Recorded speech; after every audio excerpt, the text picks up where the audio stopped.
ఓం శ్రీ గణేశాయ నమః. శ్రావణమాస మహిమ 4వ అధ్యాయం గురించి. నారాయణం నమస్కృత్య నరం చైవ నరోత్తమం దేవీం సరస్వతీం వ్యాసం తతో జయముదీరయేత్. సనత్కుమార ఉవాచ.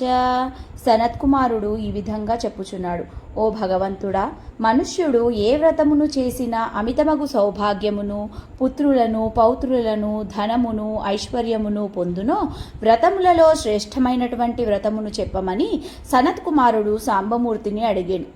ఈశ్వర ఉవాచ.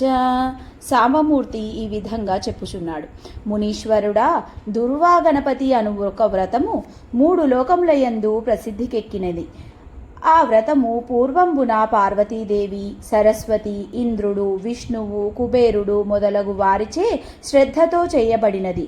మరియు ఇతర దేవతలు, మునీశ్వరులు, గంధర్వులు, కింకరులు మొదలైన వారి చేతను ఆచరింపబడి ఉన్నది.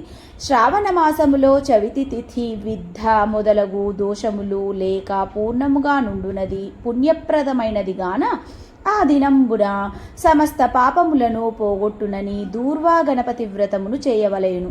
ఒక దంతము పెరికివేయుటచే ఒక దంతముతో ఒప్పుచుండెడి విఘ్నేశ్వరుని యొక్క బంగారు ప్రతిమను బంగారు పీఠమునందు ఉండునట్లుగా, అట్టి పీఠమును బంగారపు గరికెల మీద ఉండునట్లుగా చేయించి, అట్టి విఘ్నేశ్వరుని ప్రతిమను ఎర్రని వస్త్రములచే జుట్టబడిన రాగి కలశమునందుంచి, ఆ కలుషము సర్వతో భద్రము అనెడు మండలమును లిఖించి దాని అందుంచవలను.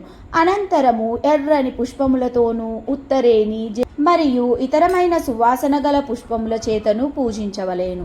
అనంతరము ఫలములు, ఉండ్రాళ్ళు, భక్ష్యములు మొదలగునవి ఫలహారములుగా సమర్పించి యథావిధిగా షోడశోపచారముల చేత వినాయకుని పూజ చేయవలేను. బంగారపు ప్రతిమయందు వినాయకుని యథావిధిగా ఆవాహనం చేసి తిని కాబట్టి దయాసముద్రుడవగు విఘ్నేశ్వరుడు వచ్చి ఈ ప్రతిమయందు నివసించుగాక. రత్నస్థగితమైన ఈ బంగారపు సింహాసనమును కూర్చుండటకు ఉంచితిని కాబట్టి విఘ్నేశ్వరుడు గ్రహించుగాక. పార్వతీదేవి కుమారుడును విశ్వవ్యాపకుడును సనాతనుడగు ఓ విఘ్నేశ్వరుడా, ఈ నా సమస్త విఘ్నములను పోగొట్టుము.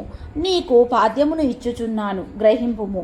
దేవుడును పార్వతీదేవి కుమారుడును బ్రహ్మస్వరూపుడునగు గణాధిపతికి అర్ఘ్యమును ఇచ్చుచున్నాను. ఓ భగవంతుడా, నీవు గ్రహింపుము. శూరుండును వరదుడను అగు ఓ వినాయకునకు నమస్కారం.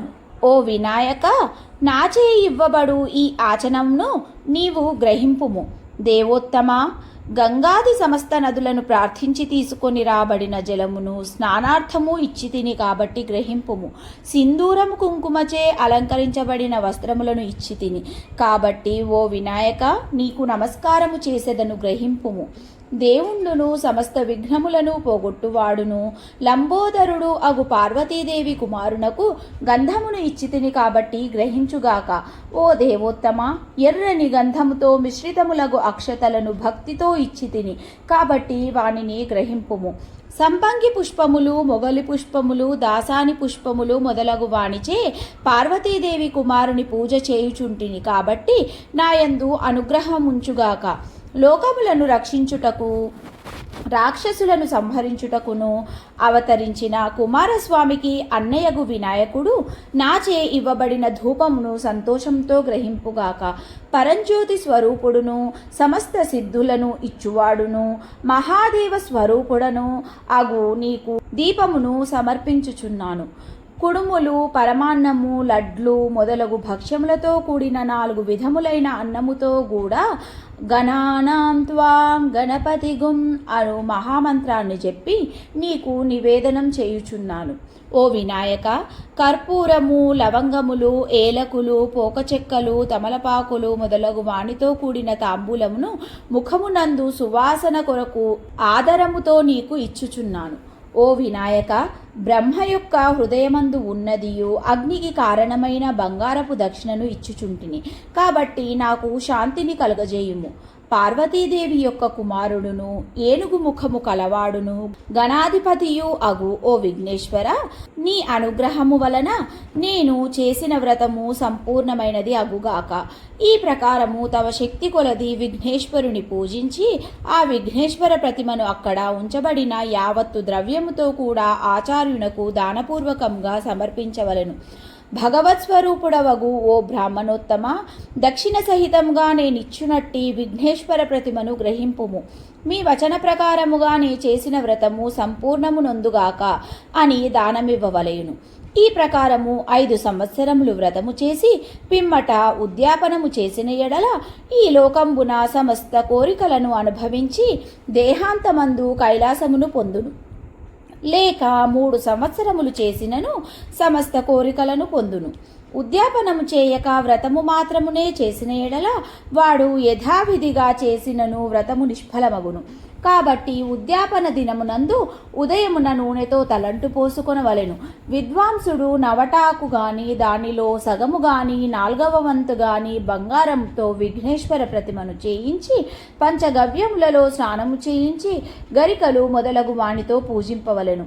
ముందు చెప్పబడేడు 10 మంత్రముల చేతను ప్రతి మనుష్యుడును శ్రద్ధగా పూజింపవలెను. గణాధీశ, ఉమాపుత్ర, అఘనాశన, వినాయక, ఈశపుత్ర, సర్వసిద్ధిప్రదాయక, ఏకదంత, ఇభవక్త్ర, మూషకవాహన, కుమారగురో నీకు నమస్కారము అని ఈ 10 నామముల చేతను వేరువేరుగా పూజింపవలెను. పూర్వదినమునందు మంటపారాధనము చేసి మరునాడు ఉదయమున గరికలు కుడుములు మొదలగు వానిచే గ్రహములకును ప్రధాన దేవతలకును హోమము చేసి అనంతరము పూర్ణాహుతిని గావించి పిమ్మట ఆచార్యుడు మొదలగు వారిని పూజింపవలెను. ఓ చిన్నవాడా, కడవతో సమానమగు పొదుగు గలదియు దూడగలదియు అగు ఆవును గోదానమును మరియు తన శక్తి కొలది ఇతర దానములను చేయవలెను. ఇట్లు వ్రతము చేసిన ఏడల సమస్త కోరికలను పొందును. నాకు ప్రియమైన కుమారుడవుట వలన గణపతి వ్రతం చేయుటచే నేను సంతోషించి భూలోకమునందు ఉండునంతకాలము సమస్త భోగములనిచ్చి అంత్యకాలమునకు కైలాసమునిచ్చెదను.